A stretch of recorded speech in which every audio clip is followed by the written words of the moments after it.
The Coronado mob. The Coronado mob, before they were busted, ran a $100 million marijuana smuggling operation from 1972 to 81. And you have never seen a more unlikely-looking bunch of mobsters.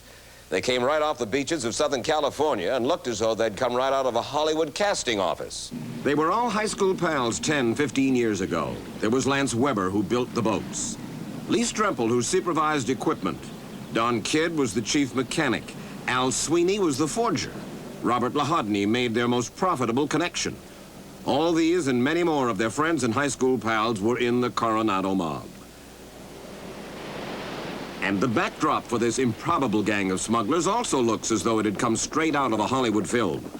Coronado, California, a placid, sun-drenched community near San Diego, known best for its Victorian hotel, the Del Coronado, its naval bases, and its beaches.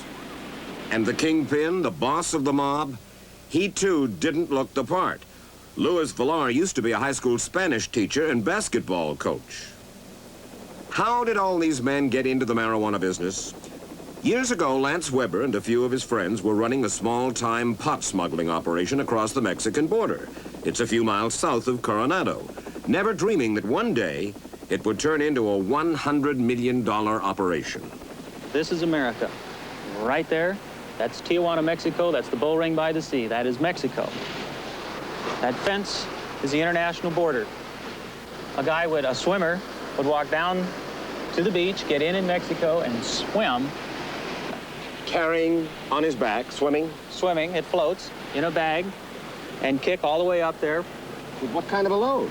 Very small, 20 pounds, 25 pounds. Which would be worth how much? $4,000, $5,000.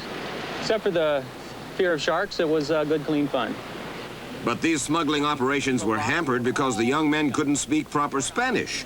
And so in 1972, Weber went in search of a translator and approached that high school Spanish teacher, Luis Villar. He was painting a house, and I walked up and said, "Get off that ladder." Just like that. And he looked at me like, "What, are you crazy?" And walked down, and I says, "Let's go to Mexico." And he went, "No, I have a house to paint." I went, "No, we have to go to Mexico, come on." Now, we're friends. I've known him for a decade. And he says, "What for?" I says, "Well, you know how to speak Spanish?" You knew he did? And he's a high school Spanish teacher, and he went, "See," you know, like a comedian. Well, let's go to Mexico. And he says, "Well, I don't have time." I says, "Well, we'll make it worth your time." Weber gave Villar, the Spanish teacher, $50. And thus was born a massive marijuana smuggling operation to be known as the Coronado Company. No one suspected that Lou Villar would display an organizational genius that would result in the Coronado Company's expansion to both coasts and 3 continents. After he came in, doors opened. It became Technicolor. And we took off, and we became a success, an overnight success. We'd come up here at about 70 miles an hour and be here in less than 10 minutes. Pull in off those rocks, either the north side or the south side, depending on who's there. Of the Hotel Del Coronado. Hotel Del Coronado. Within a year, we had 40-foot cabin cruisers and carrying tonnage instead of just poundage. Within 3 years of Villar's joining the Coronado Company, they were regularly smuggling 20-ton loads like this one and making millions. Lou Villar, the oldest in the group, they called him Pops, was the catalyst. It's more than just translating simple Spanish. It's generating belief that we can do things and pay off. He could cause people to trust. Villar, the negotiator, the deal maker, took charge. He recruited many of his former students, like Lee Strempel, a young man he'd coached on the high school basketball team who had just gotten out of jail when we talked to him. I'm unusually tall, so my first responsibility was to handle the bow of the boat while we were waiting for the lull to come. And so I was called the bow man and held the top of the front of the boat up so water wouldn't rush over the top. You're 6'6". That's correct. He, Villar, was the chairman of the board, so to speak? Yes.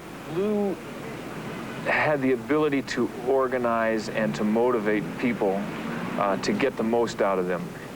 He was a manipulator. Excellent manipulator, yes. As the Coronado Company grew, they developed specialists. What my area of responsibilities was handling the logistics of our considerable amount of equipment and crew. And I know how to make a boat go fast over rough water and carry weight.